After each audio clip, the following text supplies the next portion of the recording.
Phone tapping case కొత్త మలుపు తిరిగింది. తెలంగాణ ఫోన్ ట్యాపింగ్ కేసులో ప్రత్యేక దర్యాప్తు బృందం మాజీ ముఖ్యమంత్రి కేసీఆర్తో పాటుగా బీఆర్ఎస్ వర్కింగ్ ప్రెసిడెంట్ కేటీఆర్కి కూడా నోటీసులు జారీ చేయాలని నిర్ణయించింది. ఈ కేసు బీఆర్ఎస్ పాలనా కాలంలో అక్రమ ఫోన్ ట్యాపింగ్, అట్లాగే బ్లాక్మెయిల్ మరియు డబ్బు వసూలు మీద దృష్టి సారిస్తుందన్నటువంటిది ప్రకటించుకొచ్చారు. ఆగస్టు 2025లో బండి సంజయ్కి సిట్ ముందు సాక్షిగా హాజరైన తర్వాత ఈ పరిణామాలు కంటిన్యూ అయ్యాయి. మాజీ డీజీపీ మహేందర్ రెడ్డి, మాజీ ఎస్ఐబీ చీఫ్ ప్రభాకర్ రావు వంటి వాళ్ళ పేర్లు కీలకంగా వినిపిస్తున్నటువంటి నేపథ్యంలో 600కు పైగా ఫోన్లు ట్యాప్ అయ్యాయి అన్నటువంటిది ప్రధాన ఆరోపణ. బండి సంజయ్ స్పందన కేంద్ర సహాయ మంత్రి అయితే దీనికి సంబంధించి విషయాన్ని స్వాగతిస్తూ బీఆర్ఎస్ ప్రభుత్వం మీద తీవ్ర ఆరోపణలు చేశారు. తన ఫోన్తో పాటు కుటుంబ సభ్యుల ఫోన్లు కూడా ట్యాప్ చేశారు, కుటుంబాల్లో చిచ్చు పెట్టారంటూ విమర్శించుకొచ్చారు. ఎస్ఐబిని దుర్వినియోగం చేసి కాంట్రాక్టర్ నేతల నుంచి కోట్లాది రూపాయలు వసూలు చేశారని ఆరోపించారు.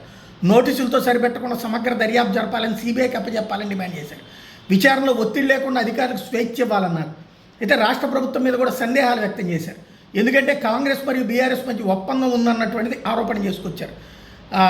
ఏదైతే కీలకమైనటువంటి అంశం ఇప్పుడు ఆ ఇద్దరికి ఇవ్వబోతున్నారు నోటీసులు అన్నటువంటి పాయింట్ లీక్ చేస్తున్నాడు రేవంత్. ఇదంతా నాటకం అంటూ కేటీఆర్ మరొక వైపున విమర్శలు గుప్పించారు. మొదట్లో కేసీఆర్ కంటే అసెంబ్లీకి కేసీఆర్ వస్తాడేమని భయపడి ఆయనకి, అట్లాగే అసెంబ్లీ చివరి రోజున తనకి నోటీసులు ఇవ్వడానికి రెడీ అవుతున్నారు.